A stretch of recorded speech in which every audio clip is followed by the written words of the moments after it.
Hey, what's going on, guys, and welcome back to another episode of Goalkeeper Academy. You guys would have seen in the last episode whether it's good to flick the stick or hold the stick, but today I'm going to be talking a bit about one-on-ones, and it's something that's slightly hard to deal with. I have done an episode of Thinking Like Rixy in the past. You can find it on my channel, dealing with a 1v1 situation in depth. You can go check that out if you're struggling with what I'm trying to say in this video. You kind of understand a bit more in depth in that video, because I kind of do diagrams on the screen and basically show you guys where I think they're going to be going. So I'd recommend checking that out if you don't understand this video.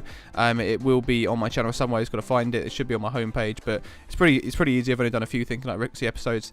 But anyway, let's jump into it. So one-on-ones are always one of the hardest things to deal with. It's basically a guessing game in goalkeeping, and a lot of people do struggle with them. But the first thing that I'm going to be saying is you guys should never be getting beaten at your front post. You should always have your front post covered. If they're coming in from the left or the right hand side of the box at a slight angle, they're normally going to shoot across you, because that's the bigger gap in the goal, because your front post has only got a tiny gap.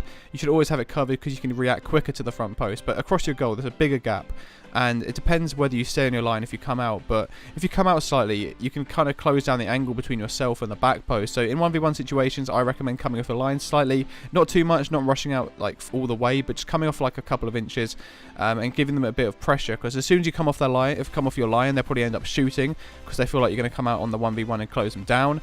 But if you come out a tiny bit, you'll be able to make the save a lot easier, because there'll be less angles on either side of your pro. And another thing I want to say is, in 1v1 situations, don't just hold Y and just rush out towards them, because when you're running, they'll shoot.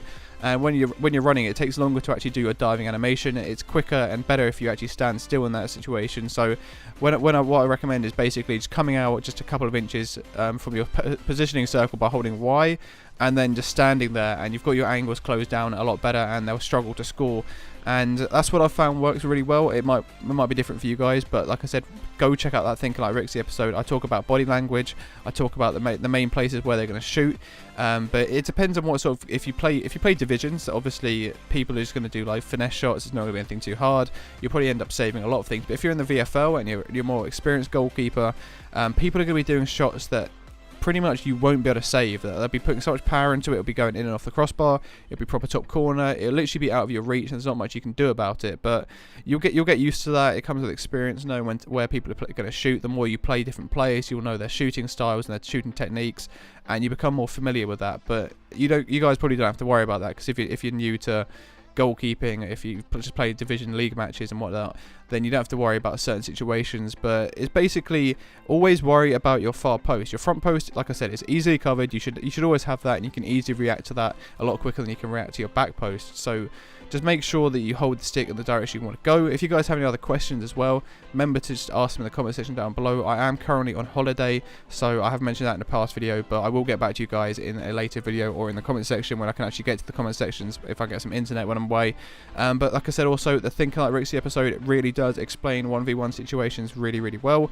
I kind of just do this video to cover the basics. It's kind of like my goalkeeper tips series, and my Thinking Like Rixy is more in depth. This Goalkeeper Academy is for the starters. It could be useful for people that are also just like experienced goalkeepers looking for some small tips just to kind of polish up on your game. But that's pretty much it, guys. Hopefully you guys have enjoyed this week's episode. Let me know what you guys want me to cover in the few weeks coming, and it's coming up to the special guest episode. But I hope you guys have enjoyed this, and I'll see you in the next one. Thanks for watching.